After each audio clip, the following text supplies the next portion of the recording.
Welcome to our channel. నేను మీ లక్ష్మణ్. ప్రస్తుతం ఈరోజు మన ముందు ఒక ముగ్గురు గెస్టులు అయితే ఉన్నారు. రియల్ ఎస్టేట్ సంబంధించి మరిన్ని విశేషాలు ఈరోజు మేము ముందు తీసుకుని వచ్చే ప్రయత్నం కూడా చేస్తున్నాము. ఆ ముగ్గురు వ్యక్తులు ఎవరో కాదు, మనం రెగ్యులర్గా చూసే వ్యక్తులే. కానీ ఈరోజు ఒక కొత్త కంటెంట్ మేము ముందు తీసుకొని రాబోతున్నాము. హైదరాబాద్ రియల్ ఎస్టేట్ సంబంధించి పూర్తి సమాచారం ఈరోజు వీరితో పంచుకోవడానికి ముందుకు వచ్చాము. సో వల్లూరు వెంకటేశ్వరరావు గారు, స్మితా కృష్ణమూర్తి గారు అండ్ రవిచంద్రారెడ్డి గారు. నమస్తే. సో చాలా వీడియోస్లో కూడా మీరు చూస్తుంటారు. కాస్త ఈరోజు రియల్ ఎస్టేట్లోకి వస్తా డిఫరెంట్ సబ్జెక్ట్తో ముందుకెళ్దామని చెప్పి కూడా ఈరోజు ఇంటర్వ్యూ అయితే ప్లాన్ చేయడం కూడా జరిగింది. సో ఒకసారి మన ఇంటర్వ్యూలోకి వెళ్ళే ముందు ఒకసారి వాళ్ళని కూడా పలకరించే ప్రయత్నం చేద్దాం. అయ్యి సార్ నమస్తే. సో మొత్తం మీద గ్రూప్ డిస్కషన్కి అయితే మనకి ఈరోజు కుదిరింది. బేసిక్ ఈ గ్రూప్ డిస్కషన్స్ కూడా చాలా అవసరం. అంటే బేసిక్గా ఎవరి అభిప్రాయాలు వాళ్ళు చెప్తున్నారు సింగిల్గా, కానీ గ్రూప్గా అసలు మీరు ఏం మాట్లాడతారు రియల్ ఎస్టేట్ గురించి కూడా ఒక ఆసక్తిగా ప్రేక్షకులతో పాటు నేను కూడా ఎదురు చూస్తున్నాను. సో ముందుగా వల్లూరు వెంకటేశ్వర గారు నమస్తే సార్. సో ఏంటి సార్, ఇప్పుడు ప్రజెంట్ హైదరాబాదు సౌత్ ఇండియాలోనే రాబోయే 4 సంవత్సరాలు నెంబర్ 1లో ఉండబోతుందని చెప్పి అన్నారు. ఏంటి అసలు ఏం జరుగుతుంది? సౌత్ ఇండియాలో నెంబర్ 1 పొజిషన్ రాబోతున్న హైదరాబాదు రియల్ ఎస్టేట్ పరంగా గ్రౌండ్ లెవెల్లో కాస్త నెగిటివ్ టాక్స్ అని నడుస్తుంది. అది నెగిటివ్ టాక్స్ నడవటానికి ఇదంతా ఒక బూమరాంగ్ చేస్తున్నారా? నిజంగానే గ్రౌండ్ లెవెల్ పరిస్థితులు అలా ఉన్నాయంటే మీరు ఏం చెప్తారు? నెగిటివ్ ట్యాక్స్ అనేది యాక్చువల్గా హైదరాబాద్ రియల్ ఎస్టేట్కి వచ్చేందుకు ఓన్లీ షార్ట్ పీరియడ్ అండి. ఇది మైక్రో లెవెల్కి వచ్చేందుకు ఏంటంటే కొంచెం నెగిటివ్ ఉన్నమాట వాస్తవం.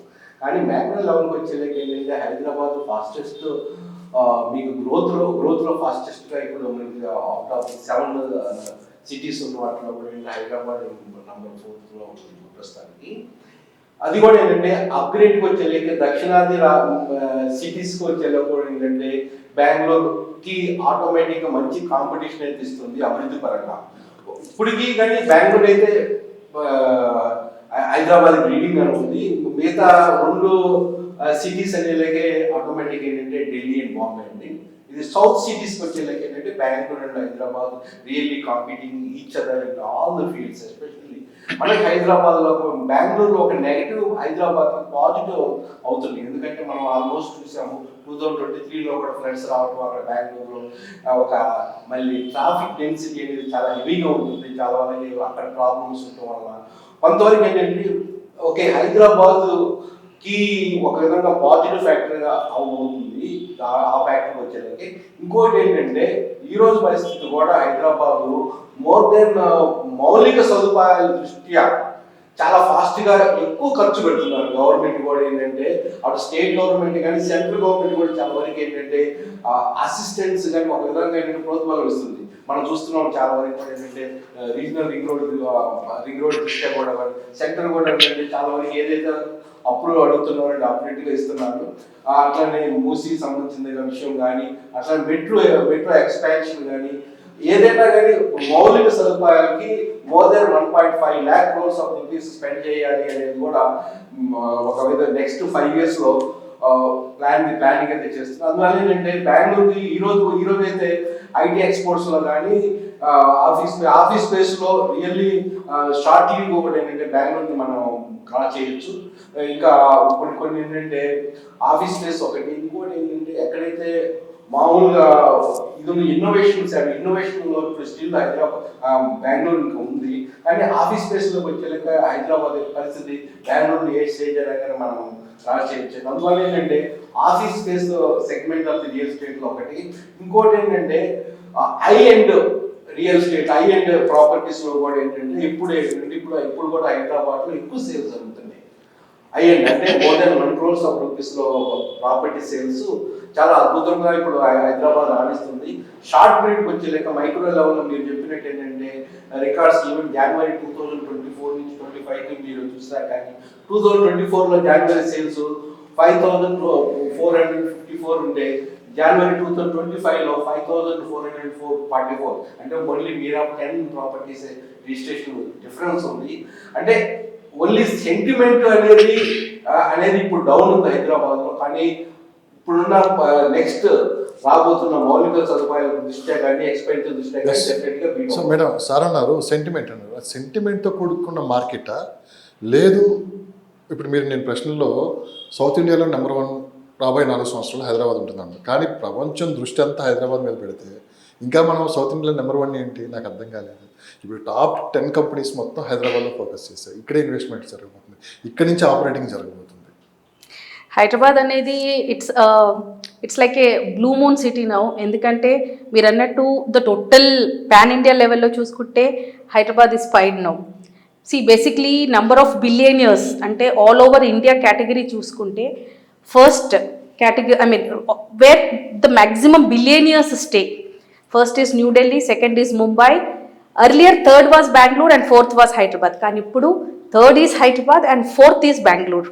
ఎందుకంటే మనకి హైదరాబాద్లో బేసిక్గా చూసుకుంటే residential projects are very high when compare to Mumbai కానీ, ఢిల్లీ కానీ, బెంగళూరు కానీ.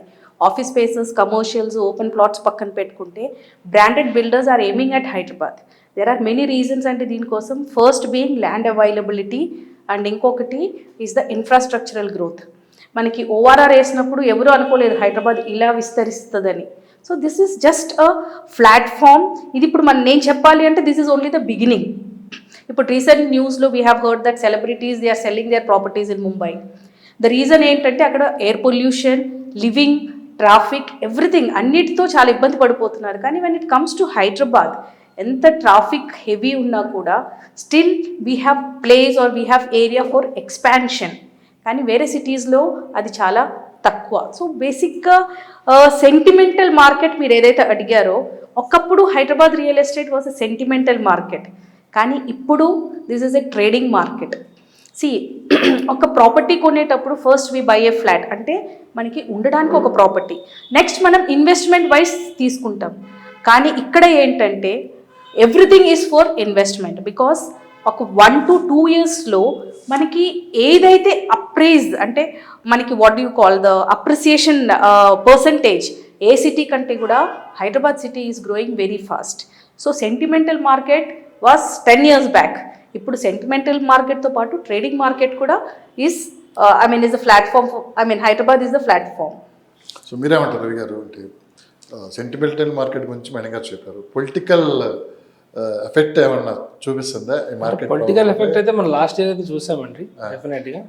అంటే some reasons maybe government change అవ్వడం కానీ, అంటే ఎలక్షన్స్, హైడ్రా అని. బట్ నాకు వచ్చిన ఇన్ఫర్మేషన్ ప్రకారంగా last year Bengaluru has done 1,20,000 crores business. We have reached 1 lakh crore business అండి. సో హార్డ్లీ ఒక 20 crore బిజినెస్ లాగింగ్ ఉంది డ్యూ టు దీస్ రీజన్స్. ఈ రీజన్స్ లేకపోతే we would have crossed Bengaluru market. So almost we're more or less equal to Bengaluru market అండి. ఇప్పుడు madam గారు చెప్పినట్టుగా మనకి రిటర్న్స్ చాలా ఎక్కువ వస్తున్నాయి మన హైదరాబాద్ మార్కెట్లో. ఇప్పుడు అంటే నా అనాలిసిస్ ప్రకారంగా బెంగళూరు మార్కెట్లో ఈరోజు ఒక ప్రాపర్టీ కొంటే అరౌండ్ 8 to 10% గ్రోత్ ఉందండి. అదే coming to Hyderabad market it is 15+. So return of investment is more, percentage ఎక్కువ వస్తుంది మనకి. సో ఇది ఇంకొక 5 years వరకు మార్కెట్ ఉంటుందండి. దాని తర్వాత స్టాగ్నెంట్ అయిపోతుంది రిటర్న్స్ అనేది. సో నాకు అడిగితే this is the right time అండి. మార్కెట్ పడింది అన్నా కూడా we have done 1 lakh turnover crores. So ఈ సంవత్సరం ఎక్స్పర్ట్స్ ప్రకారంగా, కొన్ని ఎక్స్పర్ట్స్ అనాలిసిస్ట్ ఉంటారు కదండి, వాళ్ళ ప్రకారంగా we will cross 1.4 lakh crores in this year. Will cross even more than that మనం చేయబోతున్నాం. Definitely we are going to beat Bengaluru this year, no doubt అండి. Sorry for interfering. ఇక్కడ మనకి advantage is not only the micro and macro categories, మనకి ఇక్కడ mini micro categories కూడా ఉంది. Because right now what is come up is the triple R చుట్టుపక్కల మనకి ఎక్కడైతే మనకి ప్రాపర్టీస్ ఉన్నాయో this is all going to capture the mini micro market. అంటే లో బడ్జెట్ ఇన్వెస్ట్మెంట్స్, దాంట్లో నుంచి వచ్చే ఆదాయం కూడా government has to definitely take in to consideration. అంతే కదా సార్? ఎందుకంటే యాక్చువల్గా హైదరాబాద్ ఒక ప్రత్యేకమైన స్థానం ఉంది డెవలప్మెంట్లో కానీ, రియల్ ఎస్టేట్ పరంగా కానీ, ఆర్థిక అభివృద్ధిలో కూడా. ఎందుకంటే మనం చూస్తున్నాం యాక్చువల్గా మీకు ఫారిన్ డైరెక్ట్ ఎఫ్డిఐస్లో కానీ, ఫారిన్ ఇన్స్టిట్యూషన్స్ కానీ, ఈవెన్ ఇండియన్ ఇన్స్టిట్యూషన్స్ కూడా ఏంటంటే వాళ్ళు ఫారిన్ గ్లోబల్ కంపెనీస్ కూడా వస్తున్నాయి. అంటే అర్థం ఏంటి, సింపుల్, వాళ్ళు ఏ కంపెనీస్ ఇప్పుడు ఫారిన్ లెవెల్లో వచ్చే వాళ్ళందరూ ఏంటంటే they do research and come. They without doing research they will not come. అంటే now they are coming to Hyderabad, they are preferring Hyderabad compared to any other city. అంటే దాని అర్థం ఏంటంటే ఫ్యూచర్లో హైదరాబాద్ యొక్క రియల్ ఎస్టేట్ కానీ అభివృద్ధి కానీ ప్రమాదంగా ఉండబోతుందని మనం చెప్తున్నాం. దానికి ఎవిడెన్స్ కూడా ఏంటంటే ఈ రోజు కూడా ఏంటంటే చాలా మంది pan India companies in the real estate coming to Hyderabad, like Godrej కానీ మీకు బ్రిగేడియర్ కానీ డిఫరెంట్ కంపెనీస్ ఆర్ కమింగ్. అది ఇది ఎవిడెన్స్ అన్నమాట. అంటే మనకు ఒక కామన్ వ్యక్తిగా మనము ఇన్వెస్ట్మెంట్ చేయడం లేదు, ఒక ఇన్స్టిట్యూట్ పరంగా ఒక భారీ గ్లోబల్ కంపెనీస్ మెయిన్ కంపెనీ మీరు అన్నట్టు కూడా ఏంటంటే పెద్ద కంపెనీస్ పెద్ద ఆఫీసులు ఇక్కడ హైదరాబాద్లో ఉన్నాయి. ఏంటంటే they seeing certain future in Hyderabad. So madam, government వచ్చి 1 year అవుతుంది.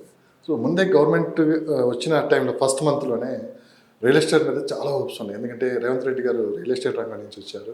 సో చాలా దూరదృష్టి ఉంది, ఆయన ఒక పకడ్బందీ ప్లాన్ ప్రకారం ముందుకు వెళ్తున్నారని చెప్పి కూడా పెద్ద ఎత్తున ప్రచారం జరిగింది. తర్వాత వాస్తవంగా కొన్ని చేంజెస్, ఫార్మసిటీ కావచ్చు, మెట్రో కావచ్చు, తర్వాత హైడ్రా, ఇలాంటి చేంజెస్ తర్వాత కాస్త మార్కెట్లో కొద్దిగా నెగిటివ్ అనేది ఏర్పడింది.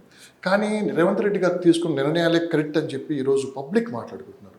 ఎందుకంటే ఒక ప్రాపర్టీ కొనే ముందు హైడ్రాని చూసి భయపడుతున్నాం. ఎందుకు భయపడుతున్నామంటే హైడ్రా ఒకటి ఉంది, ఓకేనా, అది కొనాలా వద్దా అనేది ముందు హైడ్రా దగ్గరికి వెళ్ళి కూర్చోవాలి, హైడ్రాని చూడాలని చెప్పి కూడా ఒక మంచి ప్రాపర్టీ కొనుక్కోవటానికి ఈరోజు ఒక అవకాశం అనేది దొరికింది అనుకోవచ్చు. సో రేవంత్ రెడ్డి గారు అంటే 1 year కంప్లీట్ అయిపోయింది కాబట్టి ఆయన తీసుకున్న నిర్ణయాలు కావచ్చు, ఫ్యూచర్లో ఇది ఎంతవరకు రియల్ ఎస్టేట్ రంగంపై ఇది ప్లస్ అవుతుంది, మైనస్ అవుతుంది అంటే మీరు ఏం చెప్తారు? గవర్నమెంట్ చేంజ్ అయినప్పుడు డెఫినెట్లీ రియల్ ఎస్టేట్ మీద ఇంపాక్ట్ అవుతుంది. This is not the first time, every time it happens and this is just a repeat అని చెప్పొచ్చు. కాకపోతే తను తీసుకున్న అంటే రేవంత్ రెడ్డి గారు తీసుకున్న డిసిషన్స్ మీద మార్కెట్ పడిపోవటము, తర్వాత గెటింగ్ కాషియస్, ఇవన్నీ జరిగిందండి. కాకపోతే మీరు అన్నట్టు ఫార్మాసిటీని మూవ్ చేసుకోవటము, ఇలాంటి ఇనిషియల్ డిసిషన్స్లో government has failed. After that they came up with Hydraa to a certain extent it is helpful to the people, అది నేను కాదన్నాను. కాకపోతే ప్రొసీజర్, ద గవర్నమెంట్ తీసుకున్న ప్రొసీజర్ మైట్ బి రాంగ్. ఎందుకంటే ఇనీషియల్గా రాత్రికి రాత్రి వెళ్ళి కొట్టటము, the not giving them enough time. ఇంకోటి ఏంటంటే not aiming at every builder. So ప్రొసీజర్లో కొన్ని చేంజెస్ ఉన్నాయి కానీ బట్ అదర్వైజ్ ఇది ఒక కాషన్ అయ్యింది బయ్యర్స్కి. మేడం, మీరు రాత్రి వెళ్ళి ఇల్లు కొట్టేసారంటున్నారు, వాస్తవంగా అది గ్రౌండ్ లెవెల్లో నిజం కాదు. అంటే మీ మీడియా వాళ్ళు ప్రచారం చేసేదే కాదు. మీరు ఒక ఎక్స్పర్ట్గా మీరు చెప్పండి, మీడియా వాళ్ళు చెప్పిన పక్కన పెట్టండి. రాత్రి నోటీస్ నైట్ చెప్పేసి పొద్దున వచ్చి కొట్టేసిన సందర్భాలు లేవు. ముందు ఇంటిమేషన్ ఇస్తారు, 1 వారం టైం పెట్టారు. నేను చాలా మంది కూడా మాట్లాడటం జరిగింది. దీన్ని హైడ్రాని చాలా వరకు నెగిటివ్ చేశారు. గ్రౌండ్ లెవెల్లో వాస్తవ పరిస్థితులు కింద తెలుసుకున్నామంటే ఈరోజు చాలామంది హైడ్రా రావటం వల్ల ఎంతో కొంత సేఫ్ అయ్యారని చెప్పి నేను అంటున్నాను. ఎందుకంటే ఓ ప్రాపర్టీ కొనుక్కునే ముందు అదే నిజంగానే ఇది కొనాలా వద్దా, ఇన్ని చట్టాలు ఉన్నాయి, ఇదంతా తెలుసుకునే అవకాశం వచ్చింది మనకి. yes, public has become caution అండి. Prajavani, Hydraa doing Prajavani. There are many people are coming from all over the Telangana, even Hyderabad surroundings also complaining. ఇప్పుడు అంతకుముందు హైడ్రా అనేది వాళ్ళు ఇన్వెస్టిగేట్ చేసి ఎక్కడైతే ఆక్రమిత ప్రాంతాలు, ఎక్కడైతే ప్రభుత్వ భూములు చేశారు, చెరువులు ఎక్కడైతే. కానీ ఇప్పుడు అట్లా కాదు, ప్రజావాణి కండక్ట్ చేస్తారు, ప్రజలే వచ్చి కంప్లైంట్ చేసిన వాటి మీద చాలా క్లియర్గా హైడ్రా కమిషనర్ రంగనాథ్ గారు హైదరాబాద్ చుట్టుపక్కల ల్యాండ్స్ చెక్ చేసుకొని కొనుక్కోండి, ఫ్యూచర్లో ప్రాబ్లమ్స్ వస్తాయని చెప్పి కూడా చాలా ధైర్యంగా చెప్పిన వ్యక్తి. అవును, ఇప్పుడు చాలా మంది మోసపోవద్దు అని చెప్పిన కమిషనర్ ఆయన. కరెక్ట్, ఫ్యూచర్లో ఎటువంటి ప్రాబ్లం రావచ్చు, ల్యాండ్ మీరు ఏదో చెప్పేశారు కొనేసామని చెప్పి తొందరపడద్దు అని చెప్పి చాలా క్లియర్గా చెప్పారు. అంటే ఇది దీన్ని ఓ రకంగా నెగిటివ్ అవుతున్నా కానీ ప్రజల కోసమే కదా వాళ్ళు చేసేది. ఇక్కడ there are 2 phases. First thing, ఇప్పుడు వీళ్ళు కొట్టేసినట్టు పర్మిషన్స్ వచ్చిన ప్రాపర్టీస్ కూడా కొడుతున్నారు. So public has got 2 views, two opinions here. అలాంటప్పుడు మళ్ళీ ఎందుకు అప్రూవల్స్ ఇచ్చారు? అక్కడ government has failed, irrespective of old government, new government, whatever it is. The department అంటే హెచ్ఎండిఏ కానీ జిహెచ్ఎంసీ కానీ, the government has failed when they have given the approvals. So you have to when consider that HYDRAA is not bad. I always support Hydra. ఎందుకంటే HYDRAA motion వచ్చినాక people started asking us, we need opinion, not only legal మాత్రమే కాదు, మాకు zonal opinions కూడా కావాలి. బఫర్లో ఉందా, ఎఫ్టీఎల్లో ఉందా, ఒకవేళ లేక్స్ ఉండి నాలా ఉండి దానికి బఫర్ ఏంటి? So people have become cautious. కాకపోతే ద కన్సిడరేషన్ అంటే గవర్నమెంట్ ఎలాంటి ప్రాపర్టీస్ని కన్సిడరేట్ చేయాలి, దానికి అప్రూవల్స్ ఎలా ఇచ్చారు, వాళ్ళ మీద కూడా డెఫినెట్గా చర్యలు అనేది తీసుకోవాలి. సో బేసిక్గా ఏం జరిగిందంటే ఎర్లియర్గా కొన్ని బిల్డర్స్ ఏం చేశారు, రిస్క్ తీసుకున్నారు. బేసిక్గా ఈ ఎక్కువ అంటే ఈ పర్మిషన్స్ ఎక్కడి నుంచి వచ్చాయంటే హెచ్ఎండిఏ నుంచి రాలేదండి, పంచాయతీ బాడీస్ నుంచి ఎక్కువ పర్మిషన్స్ వచ్చాయి. Panchayat and GHMC both approvals ఉన్నాయండి దీంట్లో. అంటే 90% పంచాయతీ అండి. ఇప్పుడు చూడండి, బేసిక్గా పర్మిషన్స్ కూడా వీటి ఎట్లా చేశారంటే they manipulated the documents. Survey numbers survey నెంబర్లు మార్చడం, బేసిక్గా సర్వే నెంబర్స్ మారిస్తే బేసిక్గా సర్వే మనకి సేఫ్ జోన్లో ఉంటుంది కాబట్టి పర్మిషన్స్ వచ్చేసాయి, కన్స్ట్రక్షన్ చేయిస్తారు. ఇది ఫస్ట్ థింగ్. రెండోది ఏంటంటే బ్యాంకర్స్. బ్యాంక్స్లో కూడా మనకి ఇప్పుడు చూడండి, మనకి హైదరాబాద్లో 90% అందరు లోన్ తీసుకొని కొనే వాళ్ళే తప్ప ఫుల్ పేమెంట్ చేసి కొనే వాళ్ళు లేరండి. 90% బ్యాంక్ లోన్కి వెళ్తారు. సో వీళ్ళు ఏం చేస్తున్నారంటే బ్యాంకర్స్లో కూడా కొన్ని మ్యానిపులేషన్స్ జరిగాయండి.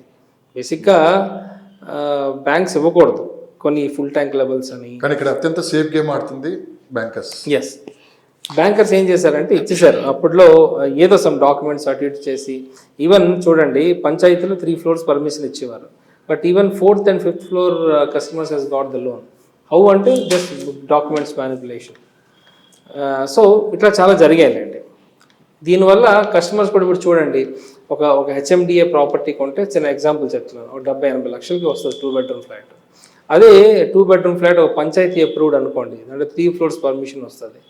అదే 4th, 5th floorలో తీసుకుంటే అదే 70 లక్షల ప్రాపర్టీ వాళ్ళకి వచ్చేది 30-35 లక్షలు కండి. సో అప్పుడు కూడా ఎందుకు తీసుకుంటున్నారంటే because they are getting the loans. So దానివల్ల నాకు ఈ directly or indirectly banks influence కూడా ఉందండి దాంట్లో. ఈవెన్ పర్మిషన్ లేని ప్రాపర్టీస్ కూడా బ్యాంక్ లోన్స్ వచ్చాయండి. మీరేమంటారు మేడం, బ్యాంకర్స్ గురించి మీరేమంటారు? అంటే బేసిక్గా తల ఒక చెయ్యి అంటారు కదా. ఒక ప్రాపర్టీ నిలబడాలంటే there are so many contributions. దాంట్లో బ్యాంకర్స్ ఒకటి, డెవలపర్స్ ఒకటి, and as I told you in my previous interview, political government strategies అంటే జియోస్ ఉండొచ్చు, గవర్నమెంట్ ఎంత అనుకూలంగా బిల్డర్స్కి ల్యాండ్స్ ఇవ్వటము, బీయింగ్ ఫ్రెండ్లీ పర్మిషన్స్ లెవెల్లో కానీ దేంట్లో కానీ. బ్యాంకర్స్ అంత చెక్ చేసుకోకుండా లోన్ ఎలా ఇస్తారు? లేదండి, బ్యాంకర్స్ చెక్ చేయరని కాదు. ఇక్కడ there are many things that even effect the bankers. వాళ్ళకి టార్గెట్స్ ఉంటాయి, వాళ్ళ టార్గెట్స్లో వాళ్ళ బిజినెస్ వాళ్ళు క్లోజ్ చేసుకోవాలి. సో వాట్ హ్యాపెన్స్ ఈజ్ కొన్ని చిన్న చిన్న విషయాలు ఇగ్నోర్ చేస్తారు, thinking that they are the small things. కానీ రేపు ఫ్యూచర్లో ఆ స్మాల్ థింగ్స్ అది కిక్ బ్యాక్ ఇలా ఉంటుందని వాళ్ళు కూడా ఎక్స్పెక్ట్ చేయలేదు. Actually nobody expected this was a very strong kick back అని అనొచ్చు. అండ్ ఇప్పుడు బ్యాంకర్స్ లాస్ ఉందా? బ్యాంకర్స్ లాస్ లేదు. అక్కడ కూల్ చేసిన బిల్డింగ్స్కి కూడా ఈఎంఐ అడుగుతున్నారు. సో దిస్ ఈస్ బేసిక్లీ వాళ్ళ బిజినెస్ని కూడా పెంచుకోవడానికి this is one kind of, అదొక నెగ్లిజిబుల్ యాక్ట్ అయినా కూడా ఎండ్ యూజర్ మీదనే ఎఫెక్ట్ పడుతుంది. So bankers are also corrupted in that way. ఇప్పుడు ఎందుకు ఏంటంటే ఇప్పుడు ఆల్ ఇన్వాల్వ్ అందులో డౌటే లేదు. ఎవరికి తగ్గట్టుగా అవకాశాన్ని వాళ్ళు ఉపయోగించుకున్నారు. అటు పొలిటికల్ ఫీల్డ్లో కానీ బ్యాంకర్స్ కానీ. ముఖ్యంగా ఏంటంటే అక్కడ ఏం జరిగిందంటే irrigation department, revenue department collaboration లేకపోవటం వలన చాలా వరకు ఈ సర్వే నెంబర్ చేంజ్ చేయటము, దాన్ని మ్యానిపులేట్ చేయటం అనేది జరిగింది. కానీ ఈరోజు దాన్ని ఇప్పుడు అన్ని డిపార్ట్మెంట్ కలిపి ఇప్పుడు పనిచేస్తుంది హైడ్రా అనేది. అది really good initiative from the government. అందులో డెఫినెట్ గా ఉంది. కానీ ఇంకా ఫర్దర్ గా రావాలి అనేది ఏంటంటే ఇంకా లాట్ ఆఫ్ వర్క్ చెయ్యాలి.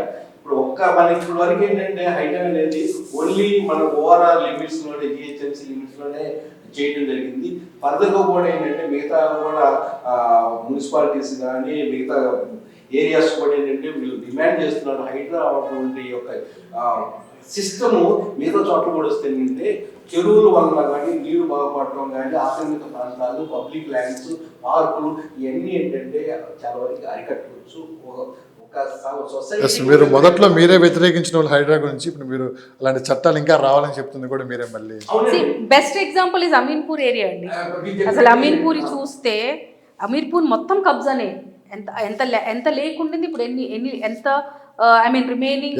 నేను చూసి అమిత పడి వచ్చాను. Earlier it is actually 390 acres of the land actually Amipur acres.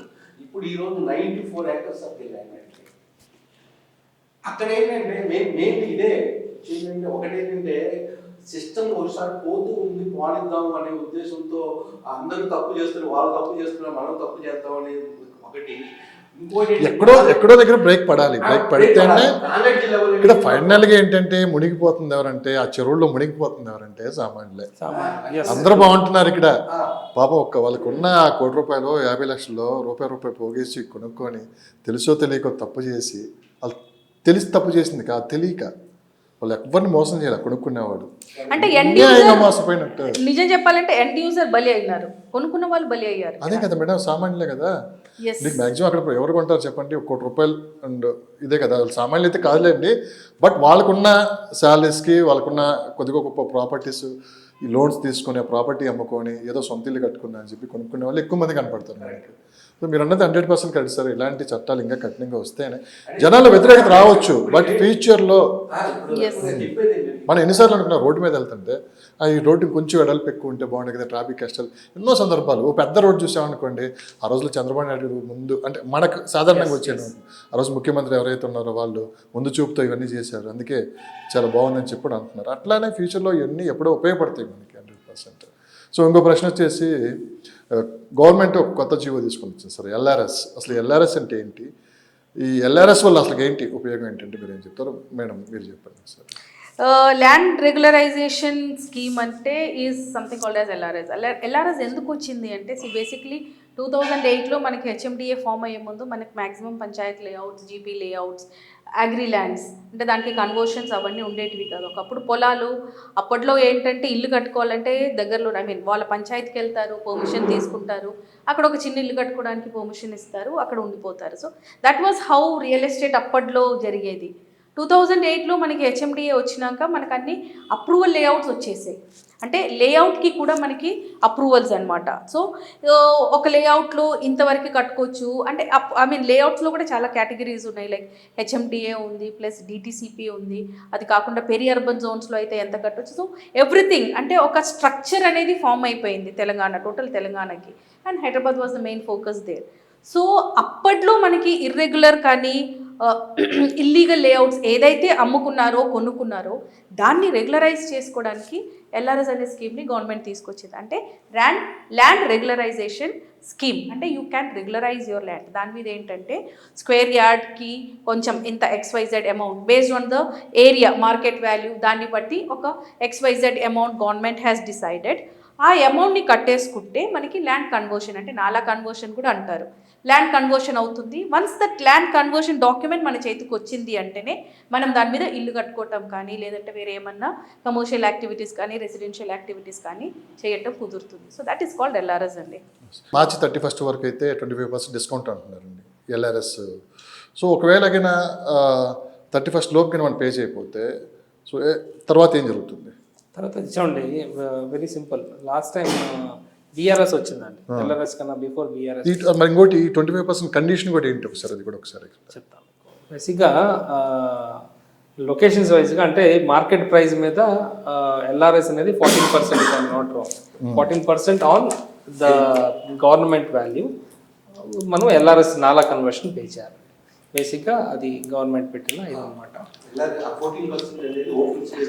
Open space market value. Actually now they decided October 2020. That was 28th October 2020. So stay కూడా వచ్చిందని అంటున్నారు, మరి ఎంతవరకు అది బేసిక్లీ ఇప్పుడు మనకి ఇది ఎల్ఆర్ఎస్, ఇది ఇప్పుడు కొత్త స్కీమ్ ఏదైతే లాంచ్ అయిందో అంటే మనకి 2020 ఆగస్ట్ 26 వరకు ఎవరైతే మనకి ఎల్ఆర్ఎస్కి డబ్బులు కట్టారంటే ₹1000 ఏదైతే కట్టించుకున్నారో గవర్నమెంట్ ఒక 4-5 ఇయర్స్ బ్యాక్, అంటే ఆల్మోస్ట్ 5 ఇయర్స్ బ్యాక్ మనకి కేసీఆర్ గారు BRS government when it was ruling, అప్పుడు ఏమైంది అంటే దే కెప్ట్ అ రూల్. మీరు ఏదైతే అన్అఫీషియల్ లేఅవుట్స్ ఉన్నాయో మీరు ఒక ₹1000 కట్టండి LRS, we will convert the land అనేసి. సో ఇప్పుడు ఏంటంటే 2020 ఆగస్ట్ 26 వరకు ఎవరైతే ఆ ₹1000 కట్టుకున్నారో వాళ్ళకి ఇప్పుడు ఏదైతే ఈ మార్కెట్ వాల్యూ మీద whatever the amount is percentage or XYZ amount అది కట్టుకుంటే మనకి ల్యాండ్ రెగ్యులరైజ్ అయిపోతుంది. ఇంకోటి మార్చ్ 31 వరకు, అంటే మార్చ్ 31 వరకు if we're paying that amount 25% off discount, అంటే టోటల్ అమౌంట్ పేయబుల్. ఇప్పుడు నాకు 1 lakh పే చేస్తేనే నా ల్యాండ్ కన్వర్ట్ అవుతుంది అనుకోండి, I can pay actually I should pay 1 lakh now. మనం పర్మిషన్స్కి వెళ్ళేటప్పుడు ఆ 25% ఏదైతే ఉందో అది మనకి రిబేట్ అవుతుంది. అంటే it will be adjusted in the మన పర్మిషన్, మనకి ఏదైతే మనకి లీగల్ ఫీ ఉంటుందో దాంట్లో ఆ అమౌంట్ అడ్జస్ట్ అవుతుంది. So that is the 25% discount scheme అండి. 25%. Yes sir. There are many conditions they put in the government.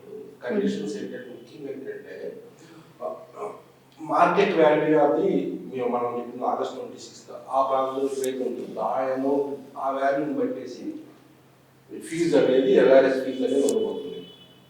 మళ్ళీ దానిపైన ఆ వాల్యూ అయితే ఎంత వస్తుందో దానిపైన మళ్ళీ 14% ఓపెన్ స్పేస్ ఛార్జెస్ అనేది తీసుకురాబోతున్నారు అన్నమాట. ఈ రెండు అమౌంట్ కూడా ఏంటంటే ఆన్లైన్ జరగబోతుంది. ఆన్లైన్ కొన్ని కండిషన్స్ పెట్టారు. ఆన్లైన్లో మనం మొత్తం డాక్యుమెంట్స్ అన్ని లోడ్ చేసి ఫీజు కట్టిన తర్వాతే they will come for the fields అదే. ఓకే. ఇంకొకటి ఇది ఒక కండిషన్. నెంబర్ 2 కండిషన్ వచ్చేళ్ళకే ఆ ప్లానింగ్ నార్మ్స్ అనేది ఫుల్ఫిల్ అవ్వాలి. ప్లానింగ్ నార్మ్స్ అంటే ఓకే ఈ లేఅవుట్కి ఆ లేఅవుట్లో ఉన్న ఎన్ని ప్లాట్స్ కానీ ఎన్ని minimum 10% of the people should apply. 10% తక్కువ ఉంటే that they will not be taking that layout for the consideration. ఒకటి ప్లానింగ్ ప్రాసెస్. కాబట్టి ప్లానింగ్ ప్రాసెస్ అంటే ఎంత రోడ్ విత్ ఉంది, ఎంత ఎంత మనకు వదలాలి, సెటప్స్ ఉన్నాయి, ఇవన్నీ ఏంటంటే గవర్నమెంట్ నామ్స్ ఏదైతే ఫామ్ అప్ చేస్తుందో డిటిసిపి వల్ల కానీ మినిమం రిక్వైర్మెంట్ డిటిసిపి వల్ల ఆ రిక్వైర్మెంట్ అన్ని ఫుల్ఫిల్ చేయగలిగిన కెపాసిటీ అనేది ఆ ప్రాపర్ లేఅవుట్ ఉండాలి. ఓకే. ఇంకొకటి ఈ స్కీమ్లో కూడా ఏంటంటే మనం చూసుకుని ముందుగానే ఎలా అప్లై చేయడం ముందు there should not be any prohibited lands in that one. And you have to check up even the FTL buffer zone legal గా కూడా ఏ మాత్రం ఉండకూడదు. ఇప్పుడు ముందు అనుకున్నారు ఆ ప్రాంతంలో ఆ లేఅవుట్ తీసుకున్నప్పుడు ఏ ప్లాట్స్ కూడా ఏంటంటే లీగల్గా కూడా ప్రాబ్లమ్స్ ఉండకూడదు.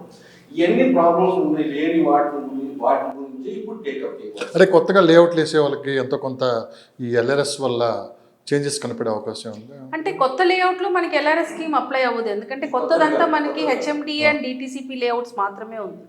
So this is applicable only for those old layouts. అంటే అప్పట్లో మనకి రెగ్యులరైజేషన్ లేదు కాబట్టి మనకి ఈ రెగ్యులరైజేషన్ స్కీమ్ అనేది వచ్చింది.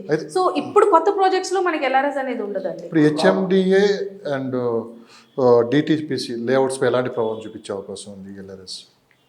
అంటే దీనికి సంబంధం లేదండి. ఆనెస్ట్లీ ఎల్ఆర్ఎస్ దేనికంటే చూడండి హెచ్ఎండిఏ కన్నా బిఫోర్ పంచాయతీ లేఅవుట్స్ కొన్ని ప్రాజెక్ట్స్ ఏంటంటే ఈవెన్ అంటే కన్వర్షన్ చేసి ప్రైవేట్ ల్యాండ్ కింద అమ్మారు.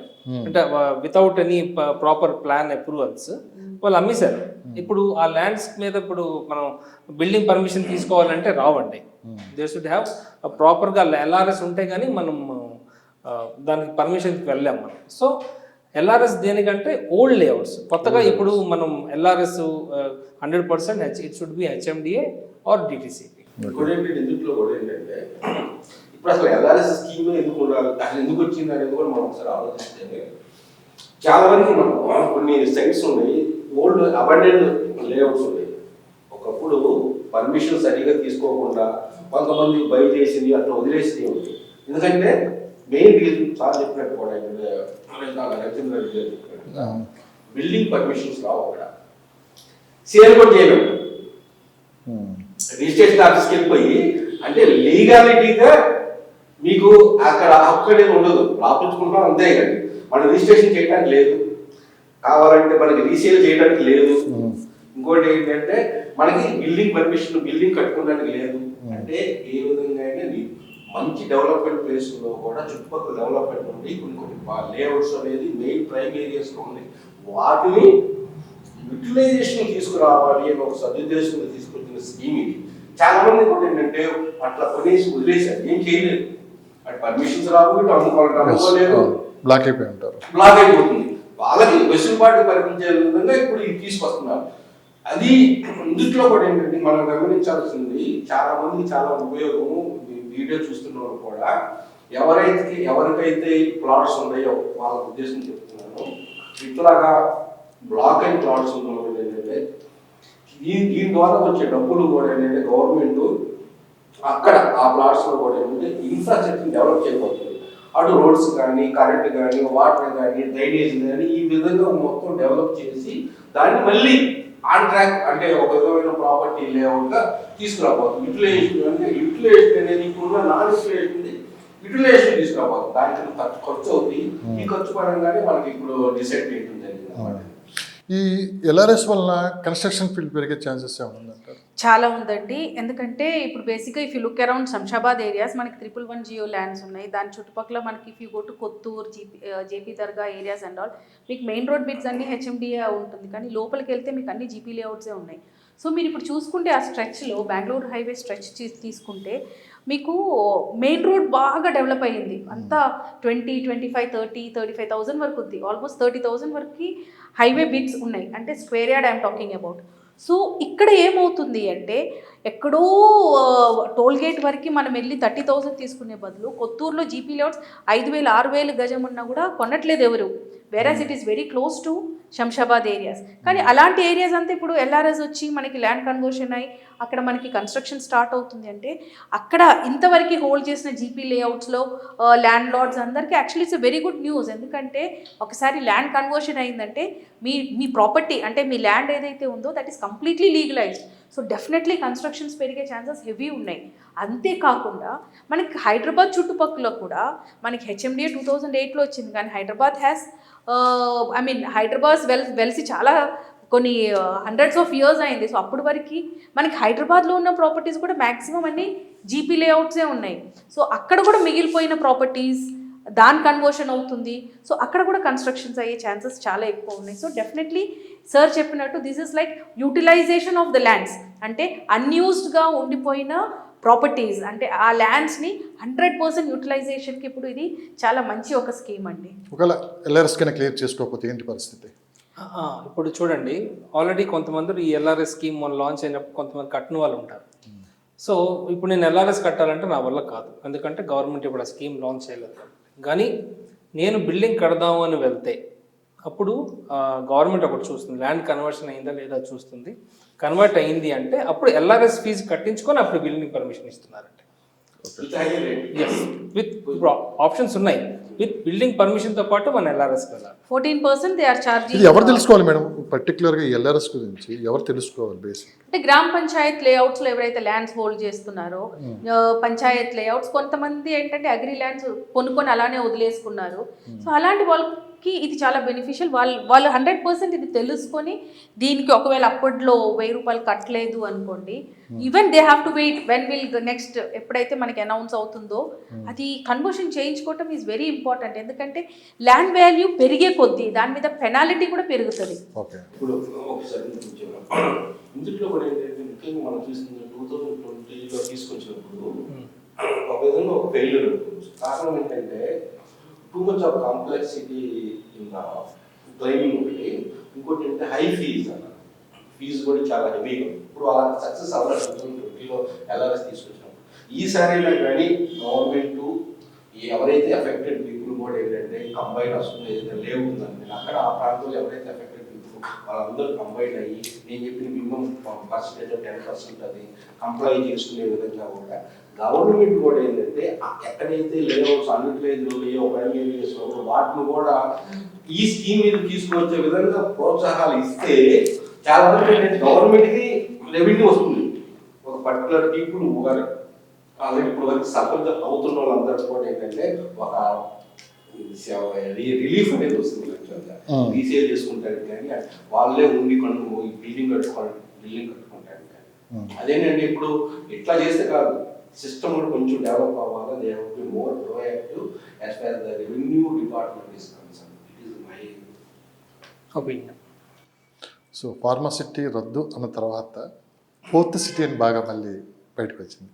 సో ఆ లోటుని భర్తీ చేస్తుంది అనుకుంటున్నారు మీరు? పబ్లిక్ కూడా ఏంటంటే చాలా వెయిట్ చేస్తున్నారు, ఏంటి 4th సిటీ ఎలా ఉండబోతుంది, ఏంటి ప్రభుత్వం దీని మీద అసలు ఎలాంటి ప్లానింగ్స్ చేస్తుందని చెప్పి కూడా పెద్ద ఎత్తున చర్చ నడుస్తుంది. దాంతోపాటు 4th సిటీ వరకు మెట్రో కనెక్టివిటీ కూడా తీసుకొని వస్తాయని చెప్పి కూడా ప్రభుత్వం ప్రకటన కూడా చేయడం కూడా జరిగింది. అంటే చాలామంది ఏంటంటే ఒక 4 yearsలోనే కంప్లీట్ అయిపోయింది కొంతమంది, లేదు ఇంకో 10 years పడుతుంది కొంతమంది.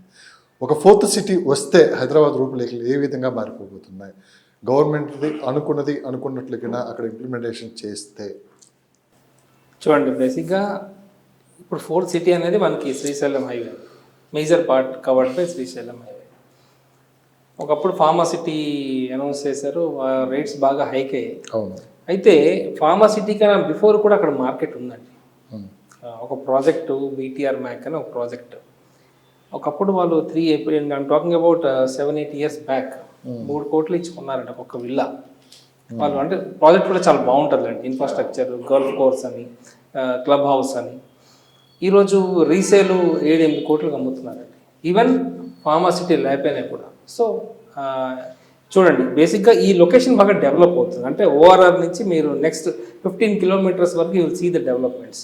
ఎట్లా అంటే ఆల్రెడీ విల్లా ప్రాజెక్ట్స్ ఉంటున్నారు, కొత్త విల్లా ప్రాజెక్ట్స్ వస్తున్నాయి. ఇది కాకుండా రోడ్కి ఐ మీన్ ఈ Srisailam highway up to 15 kilometres వరకు you will see all commercial infrastructures. కాదు నాకు డౌట్, ఓన్లీ ఫార్మా సిటీని దృష్టిలో పెట్టుకొని ఇన్వెస్ట్ చేశారనుకోవచ్చు పబ్లిక్. అక్కడ ఉన్న గ్రీనరీ కావచ్చు, ఆ లొకేషన్ కావచ్చు, అవన్నీ అదొక తీసుకుని. రీజన్ అండి. సో ఏంటి ఒకసారి చెప్పండి. ఇప్పుడు చూడండి, it is very near to airport. అవును. ఇప్పుడు ఫార్మా సిటీ మరి ఎందుకని ఒక్క ఫార్మా సిటీ రద్దు అన్నారు కానీ క్లస్టర్స్గా దాన్ని డివైడ్ చేసి చేస్తున్నారు. Yes, 5 clusters గా ఏదో పూర్తిగా తీసేసి ఇంకా పంపించేశారు, తరిమేశారు అని ఒక ప్రచారం నడిచింది. చాలా మంది నాకు తెలిసి 60 to 70% ఫార్మా సిటీని చూసి అక్కడ ఇన్వెస్ట్మెంట్ చేయాల. నియర్ బై ఎయిర్పోర్ట్, తర్వాత ఆ లొకేషన్కి ఉన్న హైలైట్స్ చాలా ఉన్నాయి, మంచి గ్రీనరీ ఉంది. సో ఎందుకు దీని ఒక ప్రచారం చేశారు? ఇది కూడా ఒక రీజన్ అని చెప్పొచ్చండి. It's not like only pharma city వల్ల ఈ ఏరియా గ్రో. మీరు రీసెంట్గా వెళ్ళారా madam Srisailam highway? Yes, and actually Srisalam highway is one of my favorite highways. Only 2 highways in Hyderabad which I 100% recommend. ఒకటేమో బెంగళూరు హైవే, నెక్స్ట్ ఈ Srisailam highway. బేసిక్గా ఫార్మసిటీని పక్కన పెట్టుకుంటే this is a national highway. Srisailam అనేది it's a tourist place, especially when it comes to religious and other things, people always travel. So అది ఆ national highway అనేది ఇట్ విల్ నెవర్ డై. ఇంకొకటి, ఇట్స్ వెరీ క్లోజ్ టు ఎయిర్పోర్ట్కి మనకి hardly 15-20 మినిట్స్లో మీరు ఎయిర్పోర్ట్కి వెళ్ళిపోవచ్చు. గచ్చిబౌలి నుంచి మీరు ఎయిర్పోర్ట్కి వెళ్ళాలంటే మినిమం 40-45 మినిట్స్ పడుతుంది. కానీ when it comes to those areas, ఇంకొకటి ఏంటంటే very high, I mean people with high potential, వాళ్ళకు ఒక మంచి ఇల్లు కావాలి, గ్రీనరీ మధ్యలో కావాలనుకున్నప్పుడు సిటీ నుంచి దూరంగానే వెళ్ళి ఉండడానికి ప్రిఫర్ చేస్తారు. And that is the reason మ్యాక్ లాంటి ప్రాపర్టీస్కి అంత ప్రీమియం రేట్స్ రావడానికి. అండ్ ఇంకోటి ఏంటంటే నాట్ ఓన్లీ దిస్, మనకి ఆ శ్రీశైలం హైవేలో ఆల్మోస్ట్ 50 to 60% మనకి కన్జర్వేషన్ అంటే ఫారెస్ట్ ల్యాండ్స్ ఉన్నాయి, కన్జర్వేషన్ ల్యాండ్స్ ఉన్నాయి. అంటే అక్కడ కన్స్ట్రక్షన్ రాదు. So which means that affordability of living capacity is high. And next thing is appreciation కూడా ఉంది, just because it is surrounded with airport and other activities. ఇప్పుడు గగన్ పహాడ్ అనే ఒక ఏరియా ఉంది which is connected to our airport శంషాబాద్కి. ఇప్పుడు మీరు ఆ రోడ్లో మీరు ట్రావెల్ చేసుకుంటే మీకు ఎన్ని కమర్షియల్ యాక్టివిటీస్ ఉంటుందంటే you can just not imagine. అంటే జనరల్గా పీపుల్ వాళ్ళు సిటీ లిమిట్స్లోనే తిరుగుతారు, అబ్బా ఇదేనా డెవలప్మెంట్ అని. కానీ మార్క్ మై వర్డ్స్, ఒక 2 days మీకు హాలిడే ఉన్నప్పుడు ఫుల్ ట్యాంక్ డీజిల్ నింపుకొని ఒక్కసారి మీరు అవుట్స్కర్ట్స్ తిరగండి, అప్పుడే మీకు అర్థమయ్యేది ఎక్కడెక్కడ ఎలాంటి డెవలప్మెంట్స్ అవుతున్నాయి అనేది. అండ్ ఎయిర్పోర్ట్ బేస్ చేసుకొని జరిగే developments it is not a simple thing. ఎందుకంటే ఎయిర్పోర్ట్ అనేది it is a never ending, I mean that spot will never move from there. So Srisailam highway is really very good. And coming to pharma city or fourth city, already గవర్నమెంట్కి అక్కడ 20,000 odd acres land ఉంది. So pharma city పోయింది, ఇప్పుడు fourth city అంటున్నారు. Fourth city పోయినా కూడా ఇంకేదో activity అయితే ఉంటుంది, because government will not keep that land idle. ఎందుకంటే source of generating income is through these kind of projects. So definitely something or the other will come. ఒకప్పుడు butterfly city అంటే ఊరు బయట, బటర్ఫ్లై సిటీ ఆఫ్టర్ 6 o'clock అసలు లోపల కూడా వెళ్ళేవాళ్ళు కాదు. కానీ ఇప్పుడు రీసేల్ ప్రాపర్టీస్ ఆర్ లైక్ 16,000 నుంచి 20-25,000 వరకు ఉంది దాంట్లో. So definitely appreciation on Srisailam highway, mark my words, it will never die. మీరేమంటారు సార్? దీంట్లో ఫోర్త్ సిటీ అనేది యాక్చువల్గా కొత్తగా వచ్చిన గవర్నమెంట్ రేవంత్ రెడ్డి గారి యొక్క అసలు లేటెస్ట్ అప్డేట్స్ ఏంటి సార్ ఫోర్త్ సిటీకి సంబంధించి? ఇది ఏంటంటే ఒక ఐడెంటిఫికేషన్ చేసుకుంటానికి ఒక ఆల్రెడీ విందు భోజనానికి రెడీ చేశారు. యాక్చువల్గా ప్రీవియస్ గవర్నమెంట్ 19,000 acres ఈ రోజుల్లో మనం ఎక్వైర్ చేయాలంటే రైతుల దగ్గర నుంచి నాట్ ఏ సింపుల్ జోక్. కానీ వీళ్ళ దగ్గర కొంత గవర్నమెంట్ ల్యాండ్ ఉన్నా కానీ రైతుల దగ్గర ఆల్రెడీ ఒకటి దొరికింది. దీన్ని ఏ విధంగా యూటిలైజ్ చేయాలి? ఇప్పుడు సికింద్రాబాద్, హైదరాబాద్, సైబరాబాద్ తీసుకొచ్చిన చంద్రబాబు నాయుడు గారికి ప్రీవియస్ చీఫ్ మినిస్టర్ మంచి పేరు వచ్చింది. ఇది కూడా ఏంటంటే ఇది ఒక మంచి అవకాశం గవర్నమెంట్కి, మన పట్టణ వ్యక్తిని కన్నా ఈ గవర్నమెంట్కి ఒక మంచి అవకాశం. ఒక అద్భుతమైన సిటీ కావాలి. అద్భుతమైన సిటీ ఫ్యూచర్ ట్రెండ్స్ లో పోల్చుకుంటే ఏంటంటే ఎప్పుడు ఎవరైనా ఇప్పుడు కోరుకునేది అంటే ప్రశాంతమైన వాతావరణం కావాలి. ప్రశాంతమైన వాతావరణం ఆ రూట్లో ఉంది. Between the Srisailam highway Nagarjuna Sagar road, Periyar bandh zone ఉండటం వల్ల కానీ ఎట్లయినా గ్రీన్ ఉంటుంది, కానీ కొంత ఫారెస్ట్ ఏరియా కూడా ఉంది అక్కడ. అంటే అందుకని అక్కడ ఎక్కువ మంది విల్లాస్ ఎక్కువ మంది ప్రిఫర్ చేస్తుంటారు. కారణం ఇదే, వాతావరణం చాలా ఎక్సలెంట్ గా ఉంటుంది. ఆ ఏరియాలో ఏంటంటే ఒక ఫోర్త్ సిటీ అనేది కుదరదు. అక్కడ జనాలు ఎవరు వచ్చేసి రెడీగా ఉండరు. దానికి తగ్గట్టుగా ఒక అక్కడ రెసిడెన్షియల్ ఏరియా కానీ డెవలప్ అయ్యి ఉండాలి. ఒక సిటీగా, పెద్ద సిటీగా డెవలప్ అవ్వాలి అంటే ఎంప్లాయ్మెంట్ జనరేషన్ దృష్టిలో ఉంచుకొని వాళ్ళు ఇప్పుడు 8 జోన్స్గా చేసేసి, అదే ఇప్పుడు ఆర్టిఫిషియల్ ఇంటెలిజెన్స్ సిటీ కానీ, హెల్త్ సిటీ కానీ, స్పోర్ట్స్ సిటీ కానీ అట్లానే. కానీ ఎందుకో సార్ మీరు గమనించారో లేదో, ఎప్పుడైనా ఆ ఎయిర్పోర్ట్ దాటి 10-15 కిలోమీటర్లు వెళ్తే ఏదో కొంచెం మైండ్లో కొత్త రిఫ్రెష్ అవుతూ ఉంటుంది, ఏదో కొత్త ఆలోచనలు వస్తూ ఉంటాయి. ఎందుకు మన హైదరాబాద్లో ఉన్నామా, లేకుంటే అంటే హైదరాబాద్లో ఉన్నా కానీ హైదరాబాద్ దూరంగా ఉన్నా కానీ అక్కడికి వెళ్ళగానే పాజిటివ్ వైబ్ అయితే కనిపిస్తుంది. ఎందుకో తెలియదా, బెంగళూరు అండ్ శ్రీశైలం హైవే కొన్ని ఏరియాస్కి వెళ్తే మనం ఎలా ఉంటుందంటే ఏదో వచ్చేసాం, బయటికి ఎక్కడో ఉన్నాం, మనం ఏదో అడవిలో ఉన్నాం అంత ఫీలింగ్ వస్తుంది. కొన్ని ప్లేసెస్కి వెళ్తేనేమో ఆ వైబ్ అనేది క్లియర్గా కనపడుతూ ఉంటుంది. It's because of the infrastructural growth అండి. ఇంకోటి ఏంటంటే దీస్ ఆర్ ఆల్ నియర్ ఫ్యూచర్లో డెవలప్ అయిన ఇన్ఫ్రాస్ట్రక్చర్. అంటే నీట్గా ఉంటుంది, ఫెసిలిటీస్ హెవీగా ఉంటుంది, ఆ రోడ్ విడ్త్ కానీ లెంత్ కానీ everything will be different. So definitely that is very catchy to our eyes. ఏదైనా మనం కొత్తది చూసుకున్నప్పుడు మనం అట్రాక్ట్ అవుతాం. హైదరాబాద్ సిటీలో మనం okay, west side of Hyderabad నీట్గానే ఉంటుంది, కానీ మనం కొంచెం ఓల్డ్ సిటీ వైపు వెళ్తే మురికి కాలువలు, రోడ్లలో గుంతలు ఎక్కువ.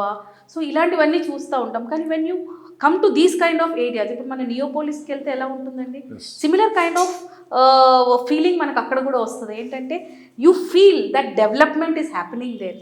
ఆ డెవలప్మెంటే క్యాచీ, ఆ డెవలప్మెంట్నే మనం ఎన్కాష్ చేసుకోవాలి.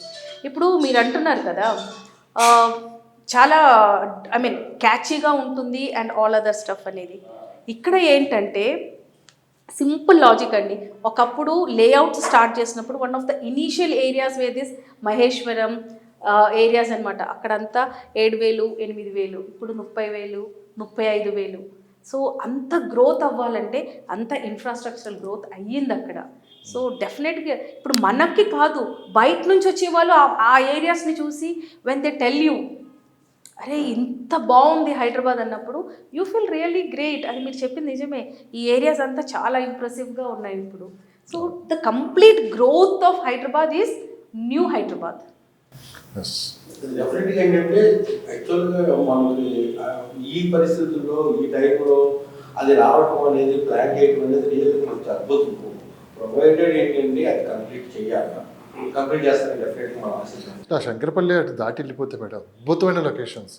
Yes. మొన్న రీసెంట్గా నేను ఒక సినిమా షూటింగ్ జరుగుతున్నదంటే ఆ కవరేజ్కి వెళ్ళినప్పుడు చూస్తే ఎంత పెద్ద హిల్స్ అండి అవి, ఎంత ప్యూర్ ఎయిర్ అక్కడ, ఎంత బాగుందంటే మన హైదరాబాద్ అంటే ఏదో ఇక్కడే చూస్తున్నాం, కానీ హైదరాబాద్ అవుట్స్కట్స్ ఎంత అద్భుతంగా ఉంది అనేది కూడా ఫ్యూచర్లో ఒక 10 yearsలో అవి కూడా దాదాపు ఇలానే. ఆబ్వియస్లీ అండి, ఇప్పుడు నిమ్స్ లాంటి ప్రాజెక్ట్స్ మొత్తం ఫుల్ అయ్యింది అంటే మనకి ఇదే రేషియోలో ఆ ఏరియాస్ కూడా మనకి డెవలప్ అవుతుంది. ఆల్రెడీ అరూర్ వరకు full traffic is very high. మనకి బెంగళూరు హైవే కంటే కూడా ముంబై హైవేలో ట్రాఫిక్ ఈజ్ వెరీ హై. హైదరాబాద్కి 20 నుంచి 30 కిలోమీటర్ల దూరంలో చెప్పలేనన్ని టూరిస్ట్ ప్లేసెస్ ఉన్నాయి సార్. నిజంగా చాలామందికి తెలియదు. ఎస్, మనం ఏదో హైదరాబాద్ అంటే ఏదో సిటీయే, హైటెక్ సిటీ లాంటి గచ్చిబౌలి ఇక్కడిక్కడే ఏదో ఈ ప్రపంచంలో బతుకుతున్నాం, కానీ వన్స్ ఒకసారి సిటీ దాటి బయటికి వెళ్తే చాలామంది కూడా ఏంటంటే అంటే రియల్ ఎస్టేట్ పరంగా మనం మాట్లాడలేదు, ఒకసారి సిటీ అవుట్స్కట్స్కి వెళ్ళి చూస్తే సిటీ అంత ఫేస్ఫుల్గా ఉందని, సిటీ దాటితే ఎలా ఉంటుంది కూడా పబ్లిక్కి ఒకసారి వెళ్ళి చూడాలని కూడా మనం కోరుకుందాం. డెఫినెట్లీ అండి, మనం ఒకసారి హైదరాబాద్ అవుట్స్కర్ట్స్కి వెళ్ళి కూడా ఒక వీడియో తీద్దాము, సో దట్ మన ప్రేక్షకులు అది కూడా చూస్తారు. సో అంతే కదా సార్? ఇప్పుడు అంత అవకాశాలు ఉన్నాయండి. ఎస్, అంత బాగుంది హైదరాబాద్ సిటీ గురించి మనం మాట్లాడుకున్నాం. ఇప్పుడు నేను రీసెంట్గా వీక్లీ ఎన్నిసార్లు మీరు అవుటర్ రింగ్ రోడ్లో ట్రావెల్ చేస్తూ ఉంటారు? Weekly almost once or twice we go. మీరు మేడం? ఆల్మోస్ట్ 3-4 days అండి. మీరు సార్? పైసా వీక్లీ అయిపోతుంది. ప్రతిసారి అవుటర్ రింగ్ రోడ్ ఎక్కినప్పుడల్లా కార్లో మనం ఎక్కడికైతే డెస్టినేషన్ ఉంది వెళ్ళాలనుకున్నామో ఈ లోపు ఒక ఐడియా ఒకటి గుర్తు వస్తుంది మనకి ఎప్పుడు ఆ రోజుల్లో అనుకుంటాం ఆ రోజుల్లో అవుటర్ రింగ్ రోడ్ అనే ఒక పదం అయితే ఖచ్చితంగా వస్తుంది. ఏది ప్రతిసారి గుర్తు వస్తుంది ఆ రోడ్ మీద వెళ్తున్నప్పుడల్లా. సో అప్పుడు అనుకున్నాం అసలు ఇలా జరిగిద్ది అని ఆ రోజు వద్దనుకున్నాం. ప్రతి ఒక్కళ్ళు ఈరోజు మీరు ఎవరైనా చూడండి అవుటర్ రింగ్ రోడ్ ఎక్కితే చాలు ఎందుకో ఒకసారి గుర్తు చేసుకుంటాం. అలాంటి అవుటర్ రింగ్ రోడ్ వల్ల సిటీలో ఎంత ట్రాఫిక్ కష్టాలు తగ్గాయో ప్లస్ ఎంత ఈజీగా మనం అనుకున్న ప్లేసెస్కి వెళ్తున్నాం అని చూస్తున్నాం. యాక్చువల్లీ ఇక్కడ ఒక పాయింట్ కూడా I want to add.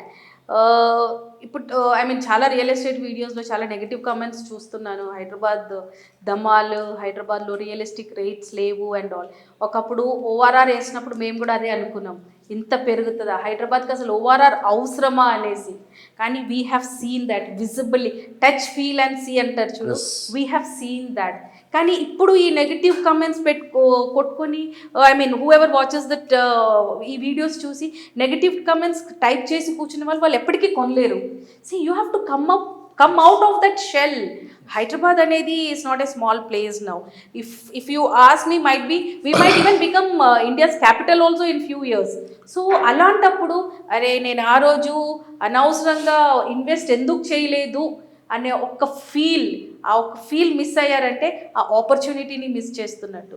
NRIs ఎక్కడెక్కడి నుంచో వచ్చి హైదరాబాద్లో ఇన్వెస్ట్ చేస్తున్నారు, వాళ్ళు అక్కడ ఇన్వెస్ట్ చేసుకోలేరా అండి? It's just simple tactic, that is Hyderabad is growing. With in మనం ఇదంతా 15 yearsలో చూసాం. ఇంకా ట్రిపుల్ ఆర్ కూడా రాబోతుంది. అంటే ఇక్కడ మనకు ఉన్న అదృష్టం ఏంటంటే సార్, తెలంగాణలో ప్రభుత్వాలు మారినాక కానీ అభివృద్ధి ఎక్కడ ఆగట్లేదు. ఎక్కడైతే ఆగిపోయి మళ్ళీ అక్కడి నుంచి వాళ్ళు మొదలు పెడుతున్నారు, చాలా ఫాస్ట్గా గ్రో అవుతున్నాయి. ఒక్క సందర్భం 1-2 సందర్భాలు తప్పించి అది కాస్త స్లోడ్ అయింది. ఎప్పుడు అవ్వాలి ఈ 20 yearsలో. ఆనాడు చంద్రబాబు నాయుడు గారు మొదలు పెడితే ఆ తర్వాత వచ్చిన ప్రతి ముఖ్యమంత్రి హైదరాబాద్ మీద ఎంతో కొంత ఫోకస్ పెట్టి హైదరాబాద్ డెవలప్మెంట్లో అందరూ భాగస్తులు అయ్యారు. సో ప్రత్యేకించి మన చంద్రబాబు నాయుడు గారి గురించి ఎందుకు అనుకుంటే ఎవరు మాట్లాడినా కానీ ముందు బాబు గారి పేరు వస్తుంది కాబట్టి అక్కడి నుంచే మొదలవుతుంది కాబట్టి. సరే ఈసారి ట్రిపుల్ ఆర్ విషయంలో కూడా కాంగ్రెస్ గవర్నమెంట్ చాలా సీరియస్గా తీసుకొని కూడా ముందుకెళ్తుందన్నారు. వన్స్ ట్రిపుల్ ఆర్కైనా చాలామంది అంటున్నారు ఒక 3 yearsలో అవుతుంది, 4 yearsలో అవుతుంది, లేదు ఇంకా 10 years పడుతుందని చెప్పి చాలా రకరకాల ఊహాగానాలు ఉన్నాయి. ఓకేనా, అసలు మీకున్న అంచనా ప్రకారం ట్రిపుల్ ఆర్ ఎప్పటికీ కంప్లీట్ అవుతుంది? ట్రిపుల్ ఆర్ ముందున్న లక్ష్యాలు ఏంటి, ప్రభుత్వం ముందున్న సవాళ్ళు ఏంటి? ట్రిపుల్ ఆర్ కంప్లీట్ చేయాలంటే ఎన్ని సంవత్సరాలు పడుతుంది? చూడండి, ఫస్ట్ ఆఫ్ ఆల్ ఇన్వెస్టర్స్కి ఎర్లియర్గా ఓఆర్ఆర్ అనేది ఫస్ట్ వరం అని చెప్పచ్చు. ఇప్పుడు సెకండ్ది ట్రిపుల్ ఆర్ అంటే right time to invest. Okay, ఇది పక్కన పెడితే యాజ్ పర్ అంటే గవర్నమెంట్ ప్రామిస్ ఇది 5 yearsలో కంప్లీట్ అవుతుందండి ట్రిపుల్ ఆర్ అనేది. బేసిక్గా phase 1 అయితే ఆల్మోస్ట్ ఓకే అయింది, phase 2 ఇంకా వర్క్స్ నడుస్తున్నాయి, ఇంకా సర్వే జరుగుతుంది. సో ఒక ఫేజ్ అయితే మనం చూడబోతున్నామండి. డెఫినెట్లీ సైమల్టేనియస్లీ దీనికి 1 year గ్యాప్లో phase 2 కూడా స్టార్ట్ అవబోతుంది. So we can expect in next 5 to 6 years triple R అయితే డెఫినెట్గా ఇది కంప్లీట్ అవబోతుందండి. Definitely even national highway authority of India they give only 3 years after handing over the land. అంటే ఇప్పుడు గవర్నమెంట్, స్టేట్ గవర్నమెంట్ ఎప్పుడైతే వాళ్ళు hand over చేసిన తర్వాత construction is totally by central government. వాళ్ళు 3 years అంటున్నారు. ఓకే, సార్ చెప్పినట్టుగా కూడా ఏంటంటే అంత కాకుండా 1 or 2 years యాడ్ చేసుకుని 5 years అనేది reasonable time. See, basically this is a state, I mean central government and state government collaborate అయిన ప్రాజెక్ట్ ఇది. సో డెఫినెట్లీ ఇక్కడ గ్లిచ్ రావడానికి ఛాన్సెస్ లేవు. ఇప్పుడు కూడా మనకి February 17th బిడ్డింగ్ కంప్లీట్ అవ్వాల్సిందే. కాకపోతే ఆ ఏరియాలో ఏంటంటే కొంతమంది ఫార్మర్స్ కేసు వేసారు కాబట్టి అది కొంచెం ఆగింది. But I'm sure that it will not take much time because this is central government decision కాబట్టి నార్త్ ఫేజ్ అనేది డెఫినెట్గా వాళ్ళు చెప్పిన స్టిపులేటెడ్ టైంలో 100% కంప్లీట్ అవుతుంది. రియల్ ఎస్టేట్ అంటే ఏంటో కూడా తెలియని వాళ్ళు కూడా హైదరాబాద్ రియల్ ఎస్టేట్ మార్కెట్ గురించి చాలామంది ఈ మధ్యకాలంలో సోషల్ మీడియాలో మాట్లాడుతున్నారు. సో దీన్ని మీరు ఎలా చూస్తారంటారు? ఎందుకంటే ఇంత పెద్ద మార్కెట్, నాట్ ఓన్లీ హైదరాబాద్ అంటే ఊరికేదో 3 అక్షరాలు కాదు. హైదరాబాద్ రియల్ ఎస్టేట్ మార్కెట్ గురించి before 10 years nobody new. Real estate అంటే ఒక ఇల్లు కొనుక్కోవాలి, ఫ్లాట్ కొనుక్కోవాలి, అది పిల్లల స్కూల్కి దగ్గరలో ఉండాలి, లేదంటే నా ఆఫీస్ దగ్గర ఉండాలి అని తప్ప చాలా ఈ 4 words చెప్తే అంతే అలానే కొనుక్కునేవాళ్ళు. కానీ ద లాస్ట్ గవర్నమెంట్లో ఇంత ట్రెమెండస్ అప్రిసియేషన్స్ చూశాక everybody started educating themself on behalf of real estate. లేదంటే రియల్ ఎస్టేట్ ఏమిటండి, పొలం కొనుక్కున్నామా, లేదంటే ఇల్లు కొనుక్కున్నామా, ఫ్లాట్ కొనుక్కున్నామా? అసలు ఈ ఫామ్ ల్యాండ్ కాన్సెప్ట్ ఎక్కడి నుంచి వచ్చింది? విలా కాన్సెప్ట్ ఎక్కడి నుంచి వచ్చింది? వీ ఓన్లీ హ్యాడ్ రో హౌసెస్. సో ఇలాంటి ప్రాజెక్ట్స్లో ఇన్వెస్ట్మెంట్ మనకి ఎప్పుడైతే ఎక్కువ అవ్వటం స్టార్ట్ అయిందో అప్పటి నుంచి పీపుల్ స్టార్టెడ్ గెటింగ్ ఎడ్యుకేటెడ్.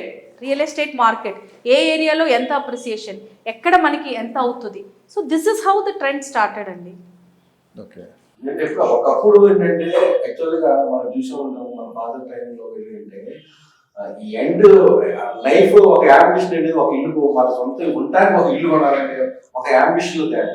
కానీ ఈ రోజు ఉద్యోగం చేయని ప్రతి ఒక్కరు ఖచ్చితంగా విత్ ఇన్ 2-3 years లో నేను ఇల్లు కొనేస్తాను. ఎందుకంటే చాలా పాజిటివ్ ఫ్యాక్టర్స్ ఉన్నాయి. లోన్ అవైలబిలిటీ కానీ, డిఫరెంట్ ఆపర్చునిటీస్ కానీ. అంతకుముందు ఎండ్ యూజర్గా ఎక్కువ మంది ఉండేవాళ్ళు, కానీ ఈ రోజు ఇన్వెస్టర్ ఎక్కువ మంది ఎక్కువ. కారణం వన్ ఆఫ్ ది రీజన్ ఏంటంటే ఒకసారి రేట్స్ కొంచెం అక్కడక్కడ ఫ్లక్చువేషన్ రావడం అనుకోండి. అందరూ ఇన్వెస్టర్స్ అయితే ఎండ్ యూజర్స్ ఎప్పుడు ఉంటారు, ఎప్పుడు రేట్స్ అది వన్ ఆఫ్ ది. ఇంకోటి హైదరాబాద్లో ఒక ఓన్ ఫ్లాట్ ఉండటం అనేది it became a social status కూడా. అంటే ముందు ఊర్లలో నుంచి హైదరాబాద్కి వచ్చేవాళ్ళు, they to stay for rents. కానీ ఇప్పుడు ఒక పెళ్లి సంబంధం కానీ దేనికైనా వెళ్ళినప్పుడు ఓన్ ఫ్లాట్ ఉందా అబ్బాయికి? So these are the question. సో ఇప్పుడు ఏమైందంటే అది ఒక లైఫ్ స్టైల్, ఒక సోషల్ స్టేటస్ కూడా అయ్యింది. అందులో గేటెడ్ కమ్యూనిటీలో హై రైస్లో ఉంటున్నారు అంటే అది ఇంకా ఒక next level. So people started learning, people started adapting. Hyderabad real ఎస్టేట్కి ఇంత మార్పు రావడానికి reason is people started adapting. Right. మీరు అన్నదానికి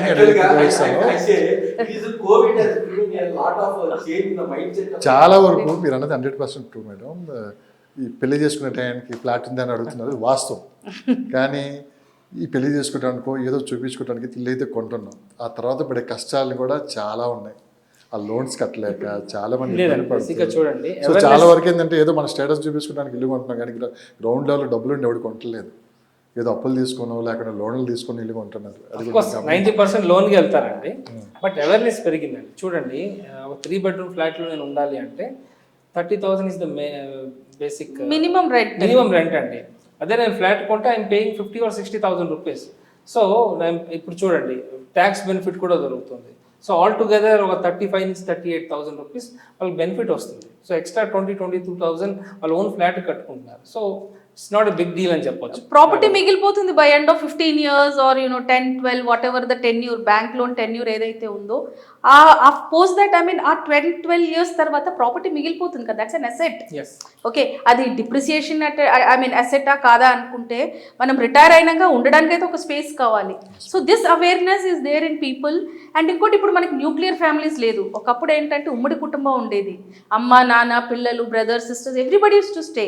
కానీ ఇప్పుడు మనకి చూసుకుంటే nuclear families don't sustain. I think మనకి 10% కూడా ఉండకపోవచ్చు. సో ఇండివిజువల్గా బయటకు వచ్చి ఒక ఇంట్లో 4 కొడుకులు ఉన్నారంటే 4కి ఇల్లు కావాలి. సో డెఫినెట్లీ డిమాండ్ కూడా పెరుగుతుంది దీనివల్ల. రియల్ ఎస్టేట్ రంగంలో ఇన్వెస్ట్మెంట్ ఫెయిల్యూర్ అంటే ఏంటి? ముందుగా మొదట అసలు ఎక్కడ మొదలవుతుంది అది? సో ఇన్వెస్ట్మెంట్ ఫెయిల్యూర్ అంటే బేసిక్లీ మనం ఒక ప్రాపర్టీలో ఇన్వెస్ట్ చేసి అది correct place, correct location, correct ప్రైస్లో మనం ఇన్వెస్ట్ చేయలేదనుకోండి, మనం అది అమ్మడానికి వెళ్ళినప్పుడు you will not get proper appreciation. ఇది కాకుండా కొంతమంది ప్రీ లాంచ్లలో డబ్బులు పెడుతున్నారు, ఇరుక్కుపోతున్నారు, ప్రాపర్టీ రావట్లేదు, డబ్బులు పోతున్నాయి. So these are all it's actually basically mistakes. Investment failure అనేది ఇట్స్ సింపుల్, బట్ అది కొనే వాళ్ళ మిస్టేక్ ఉంటుంది, డెవలపర్ మిస్టేక్ ఉంటుంది, government is also doing a mistake there by not taking correct precautionary measures. ఇప్పుడు రేరా వచ్చింది, రేరా ఎవరు follow అవుతున్నారండి? There are minimum things. అది కట్టకపోతే RERA has to take action against the builders, కానీ అది కూడా జరగట్లేదు. సో ఎందుకు ఫాలో అవ్వట్లేదు మేడం రేరా? అంటే అవేర్నెస్ లేకుండా, లేకుంటే కేర్లెస్సా, లేకుంటే ఎవడో ఇండియాలోనే మ్యానిపులేషన్ ఉంది. మ్యానిపులేషన్ ఎక్కువ జరుగుతుంది. ఇప్పుడు ఈరోజు మనం చాలా కంపెనీ చూసాము. ఈరోజు కూడా ఏంటంటే మోర్ దెన్ 5 లాస్ట్ ప్రీవియస్గా కూడా మోర్ దెన్ 10-15 కంపెనీస్ దివాలా తీసిన కన్నా దానికన్నా చెప్పే కన్నా చాలా మంది ఇన్వెస్టర్స్ని డబ్బులు ఇవ్వకుండా తీసుకున్నారు, రోడ్డు మీద పడేసి. మీరు అన్నారు ఇప్పుడు మాట 10 కంపెనీస్ ఉన్నారు. ఇక 2-3 సంవత్సరాల్లో కొన్ని వందల కంపెనీలు కూడా బయటపడతాయని చెప్పి కూడా ప్రచారం నడుస్తుంది. ఫిగర్ చెప్పాను సింపుల్ కానీ ఎక్కువే ఉంటుంది డెఫినెట్. ఎందుకంటే ఈ రోజు ఉన్న పరిస్థితుల్లో, ఈ రోజు ఉన్న రియల్ ఎస్టేట్ కాంపిటీషన్ లో నార్మల్ గా కూడా డెవలపర్ కానీ బిల్డర్ కానీ ఏ విధంగా కూడా వాళ్ళ దగ్గర సొంతంగా ఫైనాన్షియల్ బ్యాక్గ్రౌండ్ లేకుండా పులాట్ చేయలేదు, తీసుకురాగల సస్టైన్ అవ్వలేదు. ఎప్పుడైతే వాళ్ళు సస్టైన్ అవ్వలేరో మార్కెట్ గా డెఫినెట్ గా ఎవరైతే ఎఫెక్ట్ అవ్వబోతుంది ఇన్వెస్టర్స్. అందువల్ల ఏంటంటే ఎప్పుడైనా కానీ ఏంటంటే మీరు అన్నారు కదా ఇన్వెస్ట్మెంట్ ఫెయిల్యూర్ లో ఏంటంటే 50% of the problems with the individual who is investing. అంటే బేసిక్లీ ఈ ఫ్రీలాన్స్ స్కామ్స్ లో 2000కి 3000కి I mean half the price you are getting flats. ఎలా అవుతుందండి హాఫ్ ద ప్రైస్కి మీకు ఫ్లాట్ ఎలా వస్తుందండి? సిమెంట్ కొనాలి, ఇటుక కొనాలి, పెయింట్ కొనాలి. How will it come? Land cost ఉంటుంది. సో బేసిక్లీ ఇక్కడ 10 గ్రాముల బంగారం వస్తుంది కదా, 10 గ్రాముల బంగారం వస్తుంది. 10 గ్రాముల బంగారం వస్తే అది మీతో పాటు ఉండిపోద్ది. కానీ ఇది ఏంటంటే మీ డబ్బులు ఎవరికో ఇచ్చేసి ఎదురు చూడాలి మీకు ఆ డబ్బులు ఎప్పుడు వస్తుంది, ఫ్లాట్ ఎప్పుడు తయారవుతుంది. అండ్ బై ఎనీ ఛాన్స్ అది స్కామ్లోకి వెళ్ళిపోయింది అనుకోండి, లైఫ్ టైం కోర్టు చుట్టూ పోలీస్ స్టేషన్ చుట్టూ తిరగాల్సిందే కదా. సో కెపాసిటీ ఉన్న బిల్డర్ని చూడండి, బ్యాక్గ్రౌండ్ ఆఫ్ ద బిల్డర్ని చూడండి, కంపెనీని చూడండి, వాళ్ళు ఎలాంటి ప్రాజెక్ట్స్ చేశారు, మినిమం ఎన్ని ఇయర్స్ తీసుకున్నారు, what is the tenure of the projection of the project completion. ఇవన్నీ వెరిఫై చేసుకొని ఇన్వెస్ట్ చేసే వాళ్ళకి డెఫినెట్గా వాళ్ళ ఇన్వెస్ట్మెంట్ అనేది ఒక సెక్యూరిటీ ఉంటుంది. అంటే నేను రీసెంట్గా ఒక పర్సన్ కలిసినప్పుడు మీరు ఏజెంట్ ద్వారా ప్రాపర్టీ కొన్నారా డైరెక్ట్ కంపెనీ త్రూ వెళ్ళారని చెప్తే చాలా గొప్పగా నేను కంపెనీ వాళ్ళ దగ్గరికి వెళ్ళి డైరెక్ట్గా ఎండీ గారితో మాట్లాడి కొన్నాను. ఏంటి ఏజెంట్ త్రూకి ఆ కంపెనీ ఎండీతో మాట్లాడడానికి ఏమన్నా ఫ్యూచర్లో ప్రాబ్లమ్స్ వస్తే ఏమన్నా See, when you buy a property, company ఎండీని మీరు ఎలాగైనా చూడొచ్చు, కానీ అది దివాలా లేసినప్పుడు ఎండీ కనబడడు, only agent will be there. రెండు ఒకటే. కాకపోతే ఇక్కడ ఏంటంటే ఏజెంట్ త్రూ మీరు కొనేటప్పుడు ఏమవుతుందంటే ఏజెంట్ కొంచెం కూడా ఎక్స్పీరియన్స్డ్ ఉంటాడు కాబట్టి కొంచెం కూడా ఫిల్టర్ చేస్తాడు. కంపెనీస్ని ఉండొచ్చు, వాళ్ళ కన్స్ట్రక్షన్ వాల్యుయేషన్ ఎలా చేస్తారు, వాళ్ళది క్వాలిటీ ఎలా ఉంటుంది, వీడు మంచి బిల్డర్ అయినా వీళ్ళు కాదా అనే ఒక ఫిల్ట్రేషన్ అనేది ఉంటుంది when you go through agents కానీ కన్సల్టెంట్స్ కానీ. ఇంకోటి ఏంటంటే అప్రూవల్స్ చెక్ చేయటం కానీ, everything, zones, everything, all small corrections can be identified by agents. కానీ అదే మీరు డైరెక్ట్ కంపెనీకి వెళ్ళారనుకోండి, మీకు ఒక పెద్ద 3D వాక్ త్రూ పెట్టేస్తారు, మీరు అక్కడే చెక్ ఇచ్చేసి అంటే పబ్లిక్ కూడా చాలా అవేర్నెస్ వచ్చింది మేడం. అంటే పెయిడ్ ప్రమోషన్స్ గాను జనరల్గా నార్మల్గా ఆబ్వియస్లీ రోజుకో స్కామ్ అర్థమైపోతుంది కదా చాలా క్లియర్గా. ఇప్పుడు సోషల్ మీడియా వచ్చిన తర్వాత రకరకాల పెయిడ్ ప్రమోషన్స్ జరుగుతూ ఉన్నాయి. సో ఫైనల్గా ఏంటంటే madam, HYDRAA commissioner Ranganath sir గారు మీకు తెలుసు ఆల్రెడీ ఆయన ఒకసారి యాక్షన్లో దిగితే అది ఏ విధంగా ఉంటుందో హైడ్రా దాంట్లో చూపించారు, ఆయన డిపార్ట్మెంట్లో ఉన్నప్పుడు చూపించారు. ఆయన ఒక మెసేజ్ అయితే పాస్ చేశారు. హైదరాబాద్ అవుట్స్కర్ట్స్లో మీరు ల్యాండ్స్ పర్మిషన్ లేని ల్యాండ్స్ కావచ్చు, మిగతా ఏది ఉన్నా కానీ కొనొద్దు, 1-2 సార్లు ఆలోచించి మీరు ఒక స్టెప్ వేయండి అని చెప్పి చాలా సీరియస్గా చెప్పారు. పబ్లిక్ సరిగ్గా అర్థం కాలేదు, కానీ ఆయన చెప్పిన దాంట్లో చాలా లోతుగా కానీ మనం ఒకసారి కానీ చూసామంటే ప్రభుత్వానికి అది వస్తా నష్టం చేకూరవచ్చు, అయినా కానీ ఆయన మాట్లాడారు. ఏంటి ఆయన ఉద్దేశం ఏంటి, ఆయన చెప్పడానికి కారణం ఏంటి? See, for example, I will give you 1-2 example అండి. when you go to buy open lands, ఇప్పుడు కొన్ని ఓపెన్ ల్యాండ్స్ పెరి అర్బన్లో ఉంటుంది, కొన్ని కన్జర్వేషన్లో ఉంటుంది, కొన్ని 111 జియోలోనే ఉంటుంది అనుకోండి. ఈ ఓపెన్ ల్యాండ్స్ లేఅవుట్స్ చేసే వాళ్ళు సర్వే నంబర్లు మారుస్తారు for getting 100% approval. Hyderabad not only Hyderabad, ఇండియాలో everything is manipulated by paying some amount of money. ఎక్కడో ఒక 0 దగ్గర పడిపోతారు. అది గవర్నమెంట్ ఆఫీసర్ ఉండొచ్చు, పొలిటీషియన్స్ ఉండొచ్చు, ఎనీబడి, ఈవెన్ జనరల్ పబ్లిక్ కూడా. ఇప్పుడు ఈ ఫ్రీలాన్స్ స్కామ్లలో కూడా 0 దగ్గరే పడిపోతున్నారు, ఎందుకంటే తక్కువ ఇస్తున్నారు, కొంటున్నారు. So everywhere that figure is there. So ఏమవుతుంది అంటే వెన్ యూఆర్ గోయింగ్ అవుట్స్కర్ట్స్, మీకు ల్యాండ్ గురించి చాలా తక్కువ తెలుసు. సిటీ లిమిట్స్లో మీకు ల్యాండ్ గురించి ఎక్కువ తెలుసు, ఎందుకంటే చుట్టుపక్కల జనాలు అవేర్నెస్ ఎక్కువ ఉంటుంది. కానీ when you're going outside చాలా మ్యానిపులేషన్స్ జరుగుతుంది. అందుకే రంగనాథ్ గారు చెప్పారు చాలా జాగ్రత్తగా కొనాలి. అసైన్ ల్యాండ్స్ కానీ గవర్నమెంట్ అండర్, ఇప్పుడు మనం ఫార్మాసిటీ గురించి మాట్లాడాం, ఫార్మాసిటీ ల్యాండ్స్ అన్నీ అసైన్ ల్యాండ్స్ అవి. సో ఇలాంటి ల్యాండ్స్ కూడా చాలా ఉంటాయి మనకి వెన్ యూ గో, ఎందుకంటే ఫ్యూచర్ డెవలప్మెంట్, ఫ్యూచర్ ఎక్స్పాన్షన్ కోసం many lands are under assign lands. సో మనం ఎలాంటి ప్రాపర్టీ కొంటున్నాము అనేది ఆ అవేర్నెస్ జస్ట్ ఒక బిల్డర్ దగ్గర వెళ్తే వాళ్ళు ఇచ్చే బ్రోచర్ మీద ఉండదు. దాన్ని కరెక్ట్ డిగ్ చేసి దాని లీగాలిటీస్ తెలుసుకున్నాక దిగమనే what he's hinting. And that is very important, ఎందుకంటే ఆ డబ్బులు మనం వాళ్ళకి ఇచ్చే డబ్బులు మన జేబులో ఉన్నంత వరకే మనది. ఒకసారి అవతలకి వెళ్ళిందంటే మళ్ళీ మనకి తిరిగి రాదు. దానికోసం పోరాటాలే జరుగుతుంది. రియల్ ఎస్టేట్లు మటుకు అన్నిటికన్నా ముందు ఉంటుంది ఇలాంటి విషయాలు, అలాంటివే ఉంటుంది. మన డబ్బు చేజారిందా అయిపోయింది అది మళ్ళీ రావాలంటే చాలా పోరాటాలు జరగాలి. So there are so many things which general public has to know. Awareness అనేది హైడ్రా మోషన్ వల్ల 100% జనాలు ఎడ్యుకేట్ అయితే అయ్యారు. బేసిక్గా చూడండి, కస్టమర్ సైట్ అంటే వెళ్తారు, సైట్ వీళ్ళు మంచి ఏసీ కార్లో కూర్చోబెట్టి సైట్కి తీసుకెళ్తారు. సైట్కి తీసుకెళ్ళి సైట్ నుంచి తీసుకొస్తారు. ఈ మా ప్రాజెక్టు 100 ఎకరాలు, దీంట్లో 100 ఫీట్ రోడ్లు వేస్తున్నాం, ఈ ప్రాజెక్ట్ ఇది చేస్తున్నాం అంటారు. టోకెన్ అడ్వాన్స్ తీసుకుంటారు. కానీ బేసిక్గా ఎక్కడ మిస్ అవుతుందంటే లీగల్ పార్ట్ అనేది మిస్ అవుతుంది. Customer has to see the documents. Token ఇవ్వండి, give a post dated cheque, as the డాక్యుమెంట్స్ని ఒకసారి రీవెరిఫై చేసుకోండి. వెదర్ ఇది పర్ఫెక్ట్ ల్యాండా, లేదా అసైన్డ్ ల్యాండ్సా, వాట్ ఎవర్ పెరియర్బన్లో ఉందా, కన్జర్వేషన్ జోన్లో ఉందా, 111 జోన్లో ఉందా. ఇఫ్ అంతా క్లియరెన్స్ వచ్చిన తర్వాత దెన్ అప్పుడు ఆ చెక్ మీరు క్లియరెన్స్కి ఇవ్వండి. Right sir. టోకెన్ అడ్వాన్స్ ఇచ్చిన తర్వాత వన్స్ లాక్ అయిపోయినట్లేదు మనం ఇంకా. అట్లా ఉండదంటే కానీ చాలా మంది దాన్ని కూడా అక్కడ ఒక చిన్న క్లాజ్ ఉంటుంది. యాక్చువల్గా ఏంటంటే చెప్పినట్టు కూడా ఏంటంటే there are 3 types of verifications. One is physical verifications వచ్చిందంటే ఫిజికల్ వెరిఫికేషన్ వస్తుంది, రెవెన్యూ వెరిఫికేషన్ వస్తుంది, దెన్ లీగల్ వెరిఫికేషన్స్.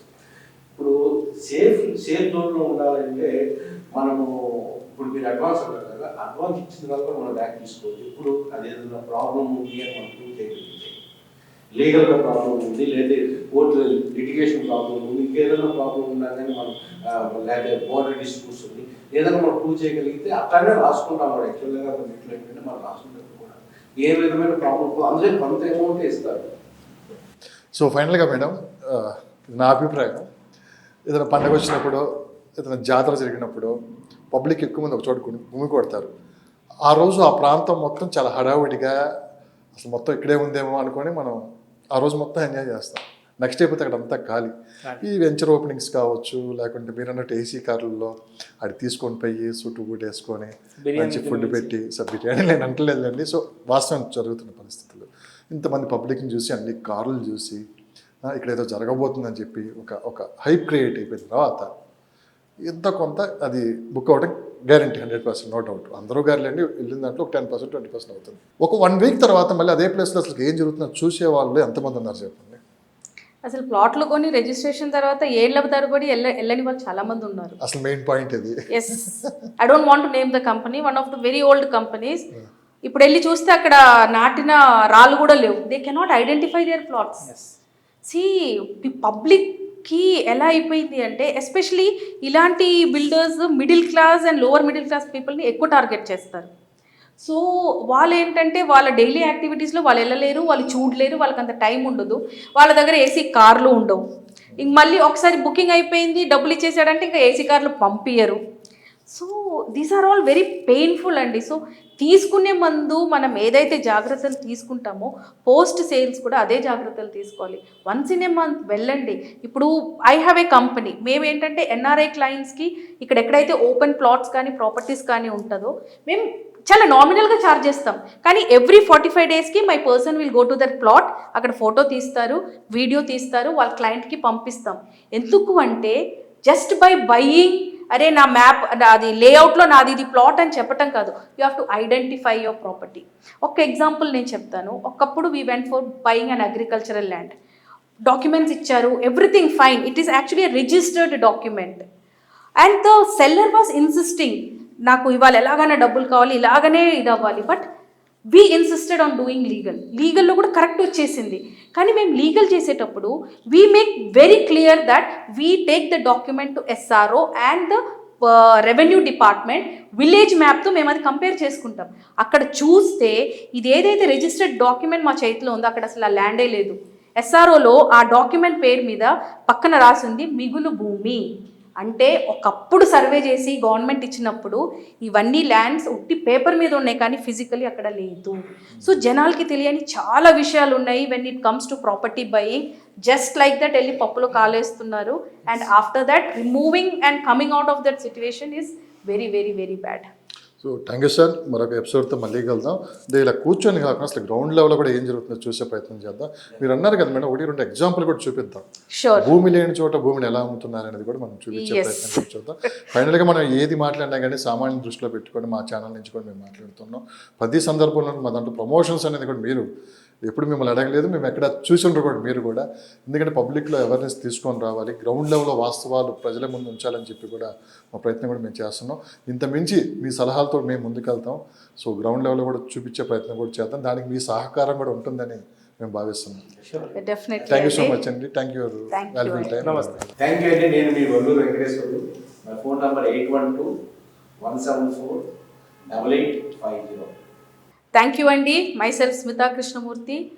మీలో చాలామంది ఫాలోవర్స్ ఉన్నారు, చాలామంది నన్ను అప్రోచ్ కూడా అవుతున్నారు. ఇంకా ఎవరైనా అప్రోచ్ అవ్వాలంటే కూడా you can contact me. My number is 7569922847. So thank you అండి. సో మీకు ఎటువంటి డౌట్స్ ఉన్నా కూడా యూ కెన్ కాంటాక్ట్ మీ అండి. నా పేరు రవిచందన్. నా మొబైల్ నెంబర్ 9581011143. అదేవిధంగా నాకు సోషల్ మీడియా పేజెస్ ఉన్నాయండి. హైదరాబాద్ ప్రాపర్టీస్ ఫర్ సేల్ అని, ISKOM ఇస్కామ్ ప్రాపర్టీస్ అని ఈ 2 పేజెస్ ఉన్నాయండి. వాటిలో కూడా మీరు పింక్ చేస్తే so whatever queries you have, any advises definitely I'm going to give అండి. Thank you. నమస్తే.